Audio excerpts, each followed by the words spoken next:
The test of a first-rate intelligence is the ability to hold two opposed ideas in the mind at the same time and still retain the ability to function. Francis Scott Fitzgerald.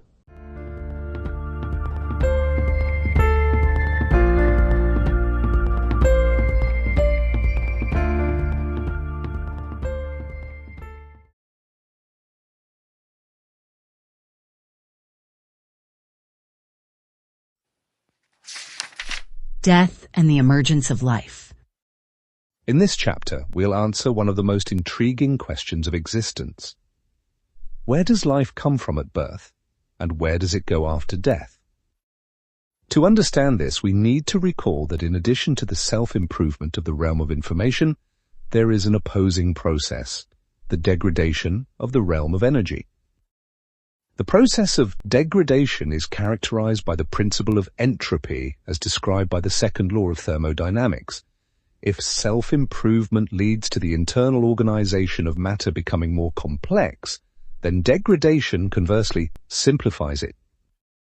So it turns out that everything in reality either evolves, spontaneously becoming more complex, or degrades, spontaneously becoming simpler. Let's now look at the events marking the beginning of simplification, death, and the beginning of complexity, emergence, in terms of the life hierarchy we're already familiar with. To do this, we'll return to our somewhat worn-out metaphor of Missy-the-cell. Missy's cellular civilization lives by maintaining a stable internal state, homeostasis, by any means necessary. Over time, however, various kinds of deposits build up in different parts of her body, something like garbage dumps or production waste. What to do with this waste is beyond the understanding of the cells. All they see is that these dumps increasingly interfere with their usual activities. So, the cells come up with various tricks. They rethink their global homeostasis strategy, slow down internal processes, or try to compensate for the growing problems by raising or lowering certain hormone levels. In other words, they take temporary measures, which, over time, become new, more complex problems. Gradually, Missy's cellular civilization begins to stall and, of course, complain to their god about joint and back pains, until one sad day, tragic for everyone except the neighbor's cat, Missy's cellular social system collapses like a house of cards. What exactly happens at the moment when the cellular government loses control? It simply loses the ability to distinguish between me and not me. In other words, it loses subjectivity. The same thing happens shortly afterward as Missy's organs begin to shut down one by one, followed by a cascade of dying cells and so on. It seems we can formulate the following fundamental statement. Death always directly affects only one outermost level in the hierarchy of life of a given subjective entity and results from the loss of subjectivity at that level. Let's note that the event of death often occurs at the internal levels of the hierarchy of life in subjective entities, but this doesn't always lead to the death of the higher levels. For instance, every second, thousands of different cells die within our multicellular body, but we, at our Missy level, don't notice this at all. And what can we say about the event of emergence? Clearly, emergence is simply life moving from a lower to a higher level in the hierarchy. Indeed, a single fertilized egg cell, zygote, which belongs to the lower cellular level, just divides many times and over time a new multicellular organism, a higher level of life's hierarchy, emerges. Thus, that the zygote simply delegates its subjectivity to a higher level of life. Emergence is the transition of life from a lower to a higher level in the hierarchy, where the subjective entities of the lower level delegate their subjectivity to the new, higher level. Okay, but is resurrection from the dead possible? Is it possible to reclaim and restore the subjectivity of the outermost level once it's been lost? Unfortunately, the vast majority of living beings aren't capable of such a trick. The realm of energy is like an office without a boss. If no one is organizing it, it immediately starts to degrade. However, there are some living beings that show a genuine ability to rise from the dead, such as the spores of certain bacteria. Yes, indeed, there are prokaryotic bacteria that, under unfavorable conditions, transition into a vegetative form, becoming spores. These bacteria are, for all intents and purposes, hopelessly dead. They can remain in this dead state for hundreds or even thousands of years. There's a well-known case where bacterial spores around 30 million years old were successfully revived. These spores can even survive in outer space, exposed to deadly cosmic radiation, vacuum, and absolute zero conditions. There's even a hypothesis called panspermia, which suggests that life on our planet may have been brought here by spores of alien bacteria hitching a ride on an asteroid. And after all these incredible adventures and unimaginable trials, the spores are capable of coming back to life. How is this possible? It's only possible if, below the level of proteins and amino acids, both of which would inevitably suffer serious damage in space, there exist simpler proto-living levels within the hierarchy of life. Only in this case could life revive itself in a cascading manner, from the more stable lower levels up to the more fragile higher ones. So what are these simpler, more resilient levels?